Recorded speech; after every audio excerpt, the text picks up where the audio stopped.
Bismillahir Rahmanir Rahim. What's going on? Why do we have so many fabricated ahadith? How comes our scholars let this mess happen? Why weren't the fabricators stopped? As some of our teachers say, these are great questions, but the answers are even better. When we take a dip into the history of hadith and its transmission, we find that the picture isn't so bleak. Yes, there were people out there set out to tamper the lofty teachings of Islam. But forget not what we discussed previously. Allah has appointed Imams exactly for this purpose, to protect the religion, to teach the truth, and to do tarbiyah of the people.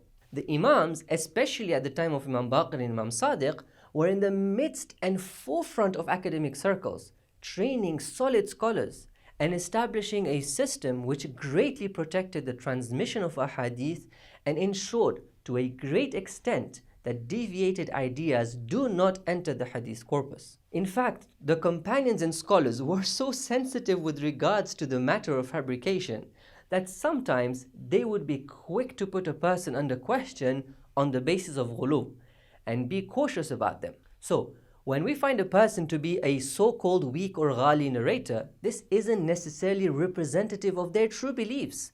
That is why, when we look at the system of transmission, we find that the early companions and scholars did not judge a hadith by the narrator only, but rather by looking at other factors such as the books which contained those ahadith as well as the content itself. This meant that a person may have been suspected to be a weak narrator or that much wasn't known about them, and yet the hadith was acceptable to those scholars and companions, and vice versa. Collecting and authenticating a hadith was not taken lightly, nor was it simply a matter of rejecting or accepting a narrator. Authenticating a hadith, which means ensuring a hadith was really said by the Prophet or Imam, was and is a meticulous process. And our knowledgeable and God-fearing scholars did and still do a great job in preserving, to their best ability, the legacy left by the divinely appointed guides. Being a new topic and a very interesting one as well, session 11 is packed with information.